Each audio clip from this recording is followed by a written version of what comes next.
말씀을 보도록 하겠습니다. 믿음은 자라나는 거예요. 성경에 보면은 믿음에 이르게 한다라고 이야기합니다. 믿음에서 믿음에 이르러요. 그러니까 처음에 나오는 이 믿음과 뒤에 나오는 이 믿음이 달라요. 처음에 나온 믿음은요, 하나님께서 선물로 주시는 믿음이에요. 마치 아무도 하나님을 찾을 수 없을 때 하나님께서 아브라함에 나타나셨죠. 그건 선물이에요. 우리가 기대하지 않았던 거거든요. 우리가 바랄 수도 없었던 거예요. 하나님께서 나타나셔서 자기를 계시하시고 믿음을 주신 거죠. 근데 그것에서 그치지 않고 그것 가운데 아브라함이 하나님의 말씀에 순종해서 그 본토 친척 아비 집을 떠나는 그 과정 가운데 믿음이 점점 자라나게 됩니다. 그래서 믿음에 이르게 됩니다. 그 믿음이 바로 구원 얻을 만한 믿음이에요. 믿음은 선물입니다. 그런데 그 믿음의 선물이 그냥 그 자리에 머물러 있으면 안 돼요. 이거는 자라나야 돼요. 이건 마치 씨앗과 같아서 우리의 마음 가운데 심어졌을 때 이 믿음이 자라나서 열매를 맺어야 됩니다. 그렇지 않으면 죽어버려요. 성경에 보면은 그렇게 이야기합니다. 너희는 성령을 소멸치 말며. 여러분, 성령을 우리 가운데 선물로 주셨어요. 성령이 뭐예요? 구원받은 자의 징표입니다. 우리가 구원받았다, 너는 구원받았다, 징표입니다. 그런데 우리가 계속해서 불순종 가운데 우리의 욕심대로 행하면요, 이 성령이요, 우리 안에 소멸돼요. 소멸될 수 있습니다. 자, 오늘은 이렇게 이야기하죠. 우리가 율법은 신령한 줄 알거니와 나는 육신에 속하여 죄 아래 팔렸도다. 여러분, 율법이 뭡니까? 율법은 좁게 보면 하나님께서 이스라엘 백성에게 주신 말씀, 특별히 우리가 모세오경이라고 하죠. 토라, 창세기, 출애굽기, 레위기, 민수기, 신명기까지 토라의 말씀을 유대인들은 율법이라고 이야기합니다. 율법은 굉장히 중요하죠. 좁게 보면 이렇게 볼 수 있고, 넓게 보면은 뭐냐면은 우리 인간에게 존재하는 양심으로 말미암아 만들어진 도덕과 윤리, 이런 것들을 율법이라고 볼 수 있어요. 인간은 양심이 있어서요, 무엇이 선하고 무엇이 바른 것인지 직관적으로 알아요. 그죠? 직관적으로 압니다. 그거를 특별히 말해주지 않아도 압니다. 그런데요, 이 율법은 신령한 거예요. 양심도, 성경을 보면 양심도 하나님께서 우리 가운데 주신 거라고 이야기합니다. 율법도 하나님께서 주신 거죠. 이 신령한 것이라는 것의 뜻은 뭐냐면은 하나님으로부터 왔다는 거예요. 하나님으로부터 온 것, 신령한 겁니다. 아주 좋은 겁니다. 그런데 이것을 받았어요. 그런데 어떻습니까? 이 신령한 것을 받았지만 어디에 속했다고요? 우리가 어디에 속했다고요? 오늘 말씀 보니까 육신에 속하여 이야기합니다. 육신에 속하여 죄 아래 팔렸도다. 육신이 뭡니까? 육신이 뭐예요? 자, 창세기 5장에 보면은 사람들이, 하나님의 아들들이 사람의 딸들의 아름다움을 보고 결혼을 해요. 그리고 이제 막 전쟁을 일으키죠. 하나님의 신이 떠납니다. 그러면서 하는 말이, 이는 그들이 육체가 됩니다. 육신이 됩니다. 이야기합니다. 원래 우리들이 창조되어졌을 때는 뭐라고 그랬냐면 하나님께서 생명이 됩니다. 이야기합니다. 생명이 됩니다. 하나님이 호흡을 불어넣으시죠.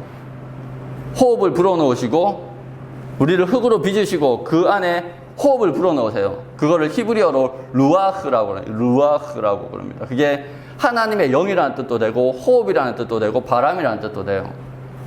하나님께서 우리 가운데 하나님의 영을 불어넣으십니다.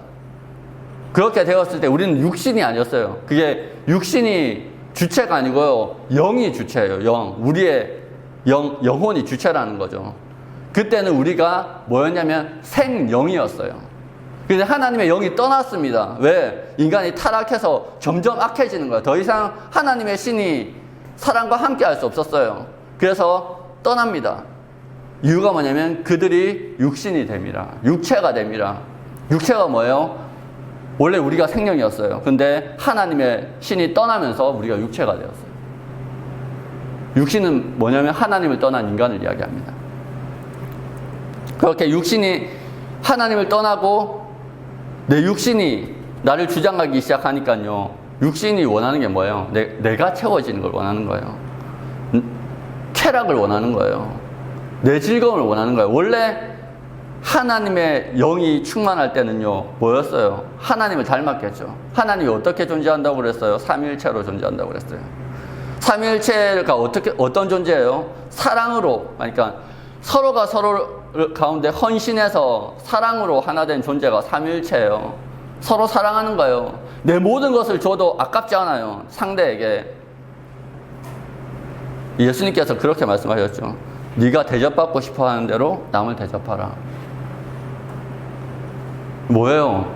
이게 삼위일체예요. 내가 소중한 것만큼 다른 사람 더 소중하게 여긴다는 거예요. 정말로 영적인 말이에요. 이걸 황금률이라고 그러죠.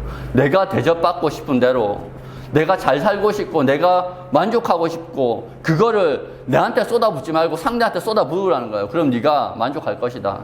그게 원래 우리의 모습이었어요. 그런데 육신에 속하니까 어떻게 돼요? 다른 사람 것도 뺏어버리죠. 그래서 살인이 나고 범죄가 생기고 전쟁까지 일어납니다.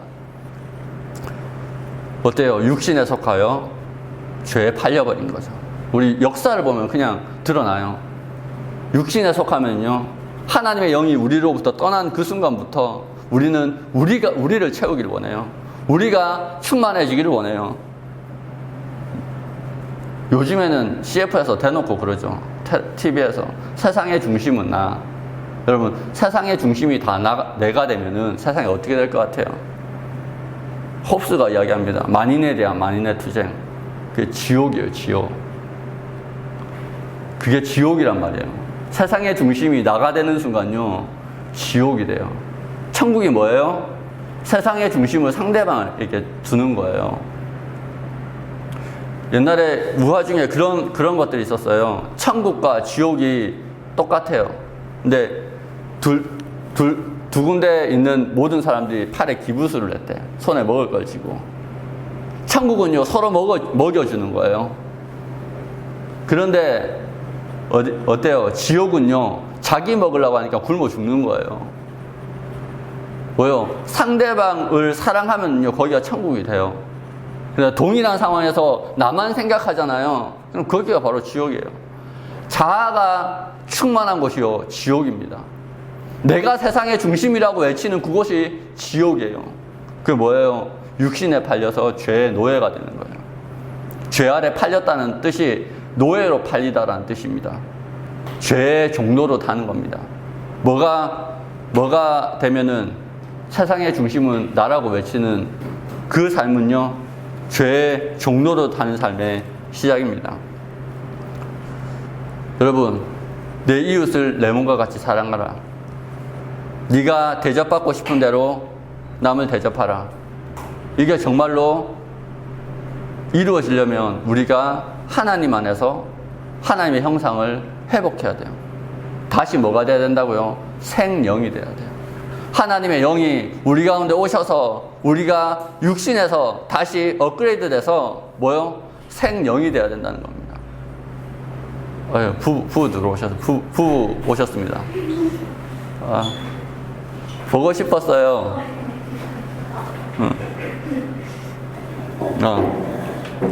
여러분, 타락으로 인해서 하나님을 떠나버린 인간은요, 철저하게 자기를 위해서 살아가고 그 결과 자연스럽게 하나님이 만드신 질서를 망가뜨리고, 여러분, 세상이 망가지고 있죠. 실제로 세상이 너무너무 망가지고 있습니다.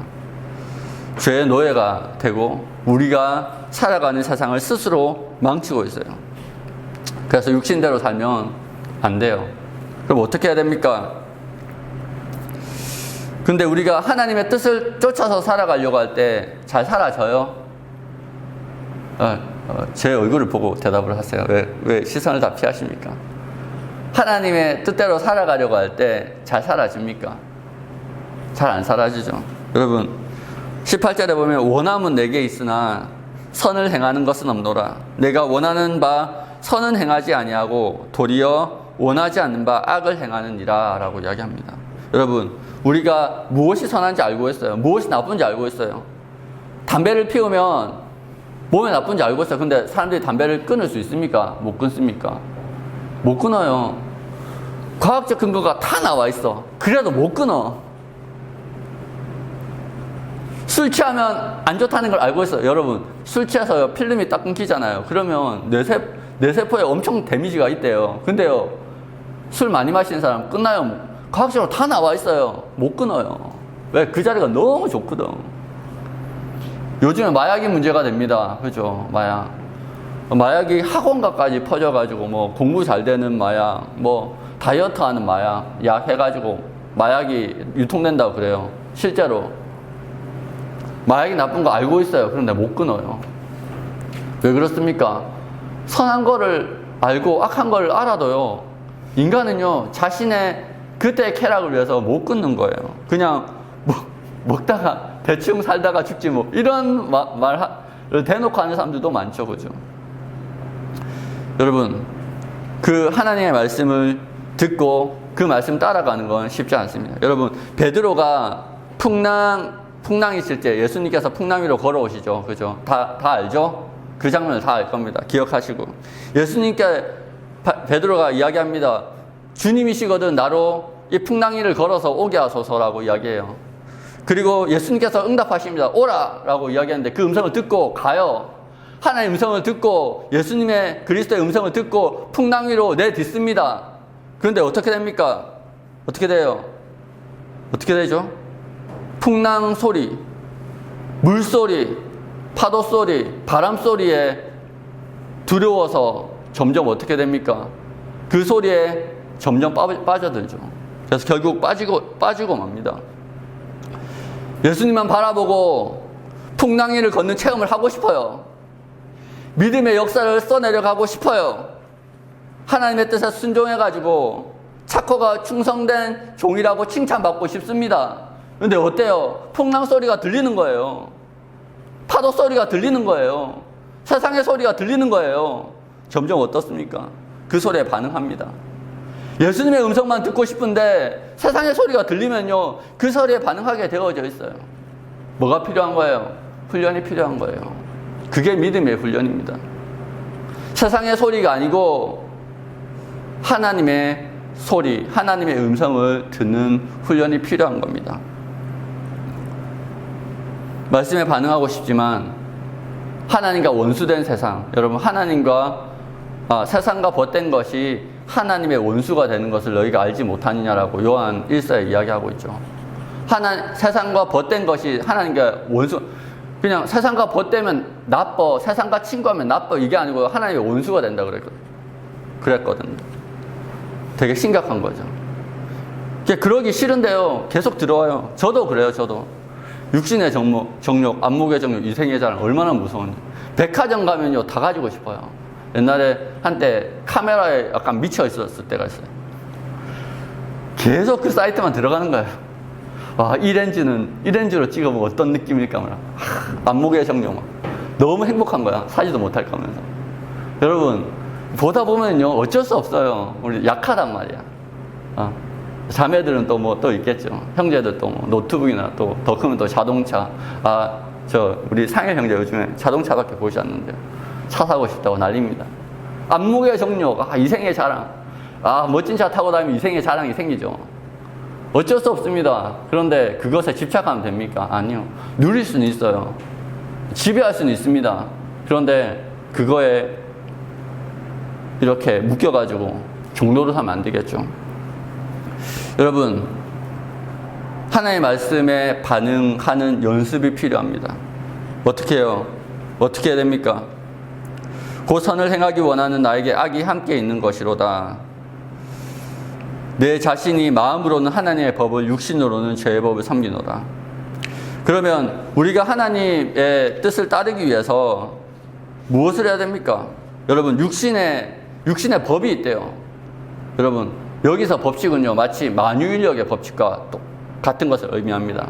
물리적인 법칙처럼 이 법칙을 바꿀 수 없어요. 만유인력의 법칙은 세상의 모든 사람에게 다 적용됩니다. 우주에 나가 적용돼요. 이 세상 물리적인 세계는 이 만유인력의 법칙이 반드시 적용됩니다. 그렇죠? 이 만유인력의 법칙으로부터 벗어나면 어떻게 돼요? 더 강한 법칙이 필요한 거예요. 그렇죠? 8절에 보면 그러므로 이제 그리스도 예수 안에 있는 자에게는 결코 정죄함이 없나니 이는 그리스도 예수 안에 있는 생명의 성령의 법이 죄와 사망의 법에서 너를 해방하였습니다.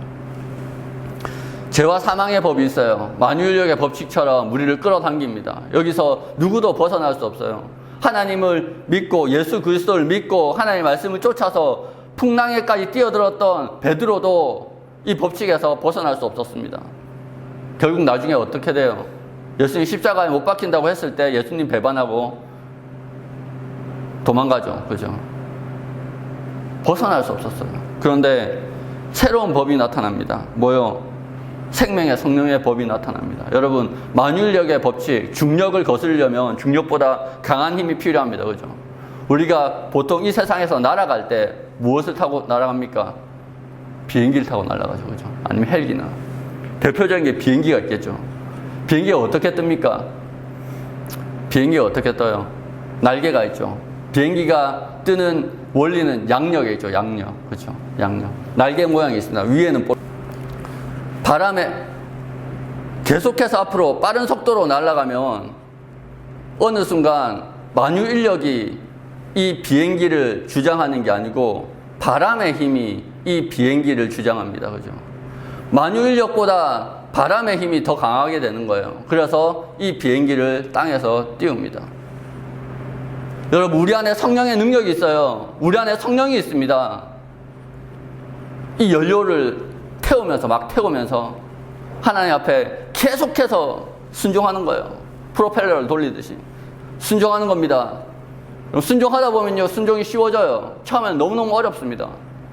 왜? 두렵거든요. 이렇게 해서 될까? 저렇게 해서 될까? 이런 순종을 하면 될까? 풍랑 위로 뛰어들면 뜰까? 여러분, 처음엔 두렵습니다. 그런데 한 번 뛰어내려보고 조금 걷고, 두 번 뛰어내려서 조금 더 걷고, 세 번 뛰어내려서 주님을 만나는 거예요. 그러면 나중에 그 순종이 어떻게 되겠습니까? 더 쉬워지겠죠. 그렇게 성령 안에서 조금 더 순종하는 겁니다. 그러면 어떻게 됩니까? 속도가 붙겠죠. 뜨는 겁니다. 여러분, 연속적인 순종이 우리를 죄와 사망의 법에서 건집니다. 여러분, 순종 없는 성령 충만 없어요. 한 번 순종해보고, 여러분, 한 번 순종할 때마다 어떻게 됩니까? 하나님의 역사하심을 그냥 끝나는 게 아니에요. 순종하고 아무런 그 피드백 없이 끝나는 게 아닙니다. 반드시 하나님의 역사가 나타납니다. 왜? 하나님의 음성을 듣고 순종했잖아요. 그렇죠? 그러면 바다에 뜨는 겁니다. 하나님의 손을 잡아주는 겁니다. 반드시 피드백이 있습니다. 피드백 있는 만큼 나는 더 하나님을 신뢰하게 됩니다. 하나님이 점점 더 큰 일을 맡기십니다. 처음부터 주님이 큰 거를 요구하지 않으세요. 주님이 얼마나 섬세하신 분인데. 출애굽했을 때 어떤 일이 벌어져요? 처음에 출애굽했는데 하나님이 바로 광야로 올려보내지 않습니다. 블레셋과 싸움이 날까봐, 그러니까 해변길로 돌아가면 훨씬 더 빠른 길이 나오는데 혹시나 블레셋과 싸움이 날까봐 어떻게 합니까? 일부러 광야로 돌리시는 거예요. 싸움 붙이지 않으려고. 왜? 광야, 이집트에서 나온 지 얼마 안 돼서 아직 어리버리한데 갑자기 전쟁 나면 어떻게 되겠어요? 다 흩어지겠죠. 일부러 피하게 하세요. 광야에서 처음에는 걷는 것만 연습하는 겁니다. 걸음마를 연습하는 거예요. 그렇게 조금 더 순종의 강도를 높여가면서 이 순종할수록 이 이스라엘 백성들이 어떻게 됩니까? 점점 더 승리하는 일들이 많아져요. 얼마나 뿌듯하겠어요. 승리하는 삶이 많아질수록 담대함이 생깁니다. 이제는 그 다음부터는 순종하고 싶어집니다. 주님의 음성을 듣고 싶어집니다. 주님의 음성이 들리지 않으면 이제 미칠 것 같아요. 다윗이 그랬거든요. 주님, 언제까지 내가 나 스스로 내 인생을 경영하겠습니까? 다윗에게 있어서 가장 큰 고통은요, 더 이상 하나님의 말씀이 들리지 않아서 내가 순종할 게 없을 때 너무너무 고통스러워했어요.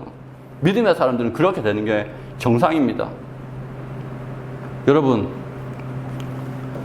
여러분에게도 하나님의 음성이 들리지 않는 게 고통이 되기를 축복합니다. 그리고 하나님의 음성이 들렸을 때 기뻐하게 되기를 축복합니다.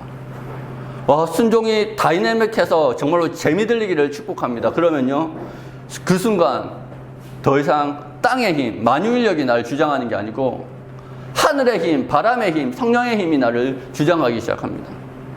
내가 죄악된 땅에 발붙여 사는 것이 아니라 이 땅에 살지만 하늘에 속한 사람으로 살게 되는 거예요.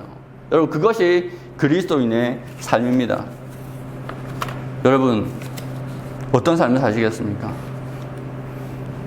사람이 한 번 죽는 것은 사람에게 정해진 바고요. 그 이후에는 심판이 있습니다.